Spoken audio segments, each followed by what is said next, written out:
In this video, I actually have no idea what we're filming yet, so let's go to the butcher and figure out what we're going to cook. All right, so we're off to the butcher, something I've wanted to incorporate for you guys in my videos for a very long time, but I just simply haven't got around to it.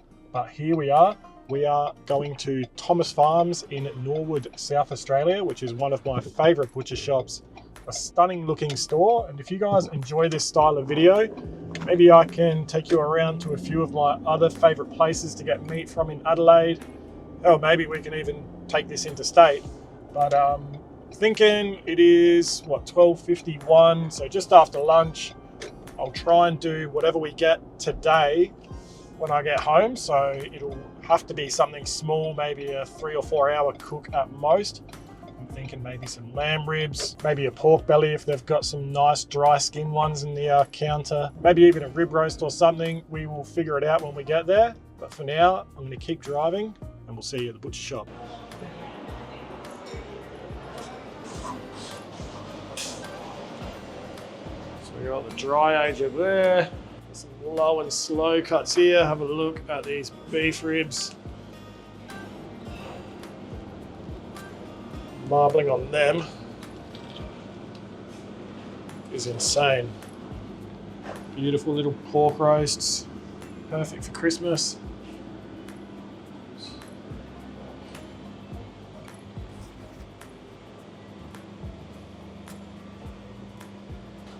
Beautiful mince, steaks, got some grass-fed, grain-fed, dry-aged, Wagyu, tomahawks, prime rib. Getting into the lamb and the pork, we got some chicken, some of the value-added stuff. Santa over there. Some nice barbecues. Got some rubs and sauces. Good, these ones are all right. I reckon I might take that prime rib, Pete, if that's all right. Absolutely. There we go.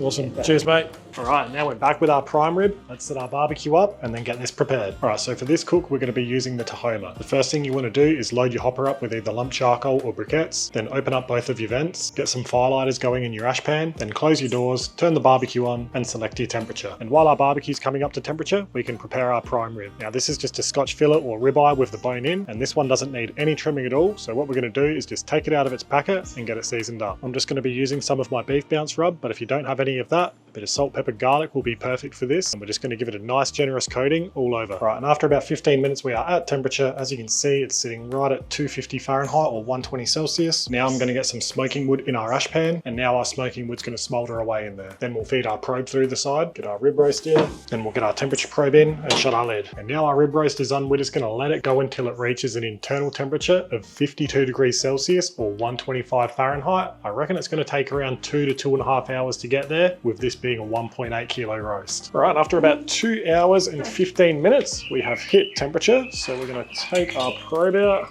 remove our rib roast, we'll get it on a rack to rest. We will crank the Tahoma up to 500 Fahrenheit or 260 Celsius to finish our rib roast off with a sear. All right, and after 15 minutes, our barbecue's up to temperature and our rib roast has had a nice rest. So what we're going to do is just sear it off on all sides.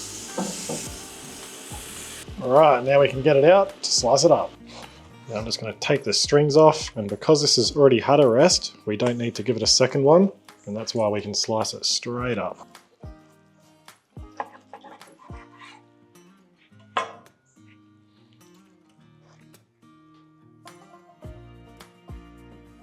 Now that is perfect, edge to edge, medium rare. Doesn't get much better than that.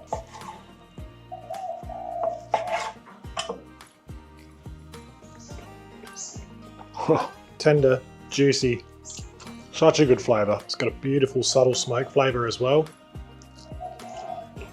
That is fantastic. Well, there you have it. I went from not having a video planned to knocking out a beautiful prime rib in around 3 hours. Definitely give this one a go, and if you've got any questions, don't hesitate to ask them in the comments below. And if you enjoyed this video, give it a thumbs up and subscribe to our channel so you don't miss our next videos. But for now, that's the end of this video, so thanks for watching, and I'll see you in the next one.